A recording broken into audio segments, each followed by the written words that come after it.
Welcome, everyone, to our NCAA Social Series. I'm Andy Katz. In honor of Asian American Pacific Islander Heritage Month, we're going to talk to some notable voices in the membership of where we've been, where we are, and where we're going.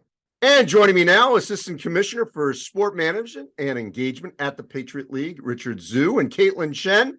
She's a junior guard or just finishing her junior season on the Princeton women's basketball team. Want to talk about Asian American Pacific Islander Heritage Month. Kaitlyn, I first want to start with you, sort of where we are and where we need to go in the college athletics space. Let's start with you, Kaitlyn. Where are we in terms of inclusion, recognition in this space? I think we're starting to pick up a lot more recognition and inclusion, but obviously we can always expand and go further. But I feel like, honestly, these past few years have been a really good start. And I see, I've noticed, I've been playing against a lot more other Asian American athletes. So I think that's really awesome to see. Richard? Yeah, and Andy, I think one of the perspectives that we bring, at least from an administrative and also a coaching standpoint as professionals, is how we can really embrace the diversity of perspectives across intercollegiate athletics. So we have over 12,000 Asian American, Pacific Islanders, and Native Hawaiians that are student athletes. And so how do we, in essence, increase the visibility of our head coaches and our administrator roles that reflect the greater diversity? Because a lot of our student athletes do look up to us and want to see, in essence, perspectives and leaders that do reflect their identities. Yeah, I want to pick up on sort of your different paths here, because for you, Richard, you span the country. I mean, you ran track and cross country at Santa Clara.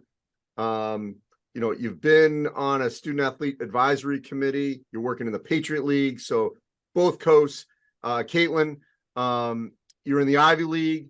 Obviously in the Northeast quadrant. But let's first deal with you, Richard, just how you've seen kind of picking up what Kaitlyn just said about she's now competing against more Asian Americans. Where do you see where it was when you were an athlete on the West Coast to where you are now as an administrator on the East Coast?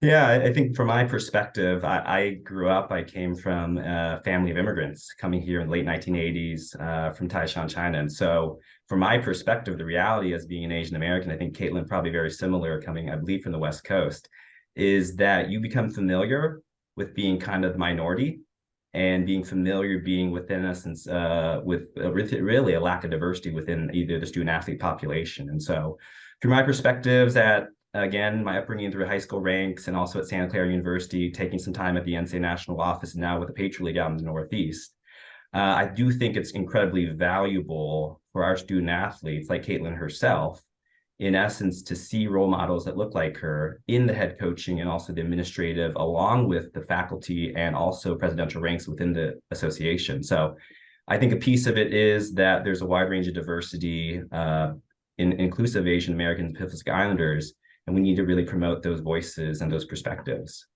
Kaitlyn, what Richard said is so true, and we've seen this. It moves in different stages, and usually it does start sort of as student athletes, and then maybe it'll go to assistant coaches and coaches and administrators and athletic directors and conference commissioners. We got a long way to go to see Asian Americans, Pacific Islanders, Native Hawaiians in those coaching and administrative roles. That path that obviously Richard has been on, how critical is it for student athletes like yourself and others to, at some point, not everyone has to go obviously into the college athletic space, but at some point we're going to need more to get into that higher levels of college athletics? Yeah, I mean, I think it's great, as Richard said, for us Asian athletes to have role models. And I feel like I've had a fair share of just other Asian American athletes that play basketball that I watched growing up, like Lauren Psyche and Jeremy Lin. I mean, those are just two who I watched growing up. And I feel like just that next level, as Richard said, to see that in future coaching staffs and administration would be great. There's no question you're talking about the last couple of years you've seen more of. We can't ignore that in the last couple of years, there's been more, hate crimes and really really, it's been something that obviously coming out of the pandemic, there's been much more attention to, trying to combat that. But where are we in the college athletic space of being much more vocal and being empowered to speak out against that? I'll start with you, Richard, then Kaitlyn. Yeah, Andy, I think one of the great opportunities we have, and again, we've got some great leadership in the Asian American community within intercollegiate athletics right now, with Pat Chen at Washington State, Yale's Vicky Chen, who was formerly at Colgate University, and also former America East Commissioner Amy Hepthausen. And they've in essence developed, I know it's about a year old, the Asian American Pacific Islanders Athletics Alliance. And really that goal is to in essence establish a network and a community of Asian Americans within professionals and collegiate athletics to kind of be aware of what exists within our community, and also to develop and also empower our future professionals in the Asian American community to be successful within intercollegiate athletic ranks, to continue to be role models for Kaitlyn and future student athletes that look like her. I think one of the pieces that has been incredibly valuable amongst our student athlete populations is a lot of the social causes related to the anti-Asian violence or discrimination toward our populations, and really speaking on the value of our voices and ensuring that we no longer are just part of just a minority group, but really a vocal member of in essence, the experiences that we have on the streets and also within our classrooms and our communities. Going off what Richard said, here at Princeton, we have ASAP, which is the Asian Student Athletes of Princeton, and it's just a safe space for all Asian student athletes here at Princeton to get together. And in our meetings, we talk about these issues that have been going on, and it's just a comforting space where you have other people who are like you, who have been through the same things as you, who you can count on. So that's one thing I'm really grateful for here at Princeton. Richard, you mentioned, and we did a show on this. We've had all of them on our show. How has that helped you in the college athletic space? And we talk about this so often, to have someone at the table. And I'm sure countless times you've walked into a room where you are the only Asian American, and, to have peers that you can talk about, life experiences in college athletics, and to share that, and to be outspoken, and to at least, at your own time, to really share those, just everything that you've gone through, the hurdles and the adversity. How has that helped you in your professional growth? Yeah, I think that's timely. I was out in Indianapolis last weekend at the NCAA Inclusion Forum doing a panel, and I had a young professional come up to me and really kind of, in essence, conveyed that she really appreciated seeing an Asian American professional on a panel in a visible environment. And so I feel that, and I think we can't forget how our young professionals and our student athletes on our campuses can really be inspired by our leaders currently within the head coaching and also within the assistant coaching, and also the administrative and presidential ranks. Because in essence, if to see the visibility of someone that looks like you empowers you to have the desire to hopefully become a leader in that space in the future generation. So for Kaitlyn, we anticipate her being a future leader in intercollegiate athletics or whatever occupation or role she wants to move forward to. And that's because of the incredible Asian American representatives that she's able to look up to on the Princeton campus and throughout the country. One thing before Kaitlyn jumps in, and I do want you to come on the backside of this. Richard, you said your parents were immigrants. How much was it pushed from your family coming to this country to be a student athlete, to be in the college athletic space, and to excel in this endeavor? I'd be curious what Kaitlyn has to share on that perspective. I think I have a really probably pretty unique experience, at least within Asian American, at least Chinese cultures, which is my descent. Sports can be a pretty abstract concept to our families. The reality is, when my parents immigrated here in the States, they really used, in essence, saw as higher education as a means and a vehicle to a greater life. And so the idea of going to practices and competing and running at track meets, I still think to my parents is still a really foreign and abstract concept. And so I think with the opportunities that I had through running through through the high school ranks and ultimately getting recruited to run at Santa Clara, allowed me to really see what potential I had in the athletics, but also within the academic ranks. But I'd be curious what Kaitlyn's perspective is with her family. But I can't, if I introduce what a mile is to my parents, I'm not sure if they'd actually be able to comprehend fully what I did for nearly 10 years in my athletic experience. I would say I had a similar experience growing up. My parents were also immigrants from Taiwan. So they, I guess once they came here, sports sort of became a little more of their life, but I don't think they ever expected to have a daughter who would eventually end up playing a Division I sport. So I think that was a little shock to them, but I am just really grateful for them for always supporting me and always like rooting for me and telling me that I can do whatever I want to do. So I'm just, for that, I'm really grateful for them. Yeah. To that point, Kaitlyn, at what point did you get over that hurdle that, they got to get you to all the AU kind of events and, suddenly they were sort of immersed into that American sporting youth culture? I would say it probably occurred around like 5th grade when I stopped going to Chinese school every Saturday and instead we were going to basketball tournaments all day. I'd say probably around then they started to realize that there was this little shift, Richard, how about for you?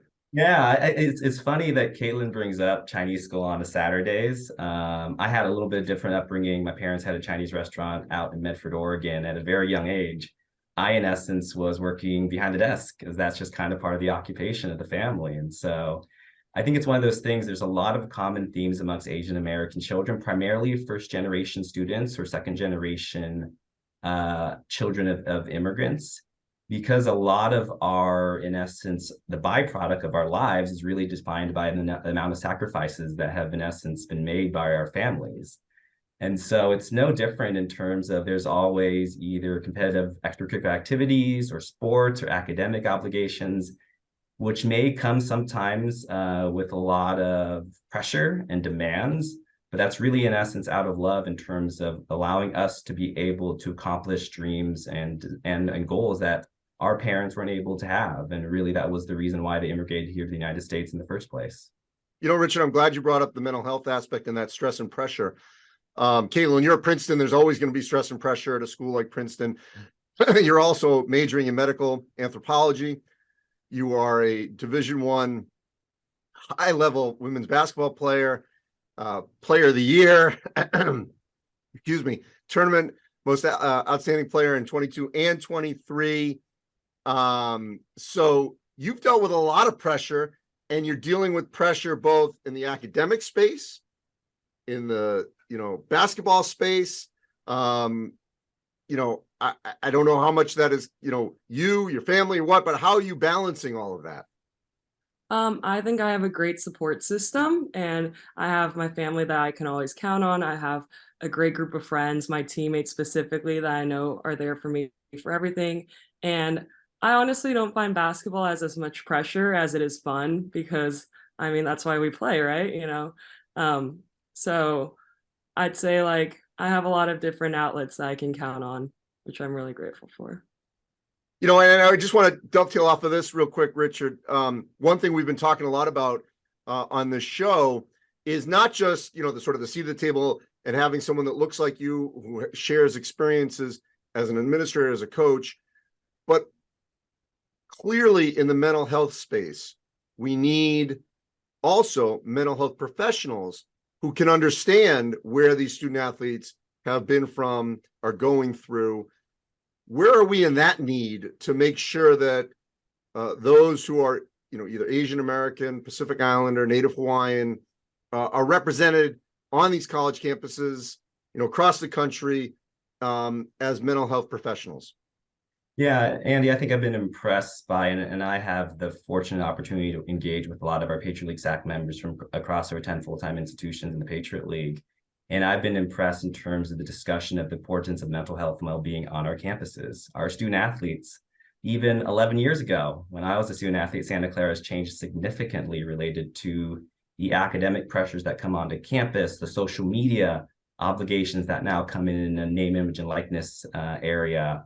really, in essence, being on electronically nearly 24/7 these days. And so I think I've been more impressed with our student athletes in terms of the thoughtfulness behind the importance of mental health and well-being, and really trying to destigmatize this conversation on our campuses and really being leaders in that. I would also say I think there's been a thoughtfulness behind related to the different experiences related to people of color and the LGBTQIA plus community of how mental health impacts them and distresses. And so I look forward to working with a Patriot League SAC, and I know there's coordination future with the Ivy League as well.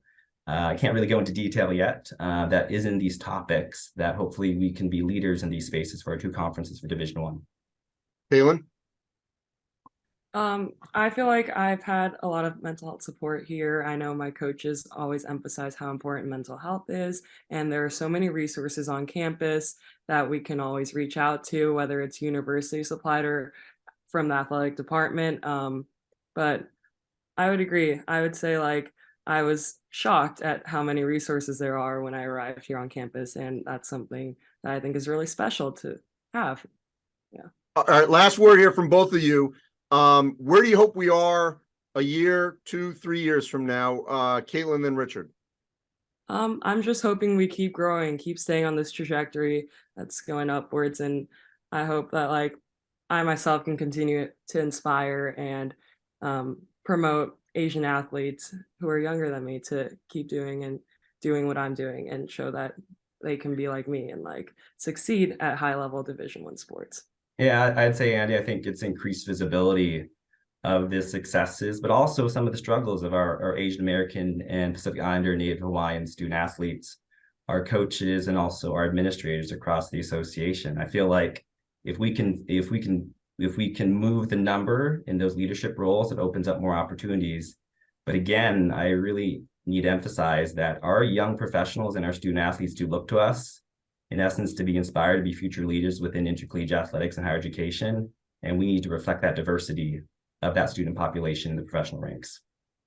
Richard and Kaitlyn, just absolutely love what you're doing. Appreciate both of you. Keep doing what you're doing, and we hope to talk soon. Have a great rest of the spring and summer. Appreciate you joining me. And that'll wrap up this edition of our NCAA Social Series. And as always, you can go to ncaa.org/social series, where all our social series are archived. Thanks for watching, everyone.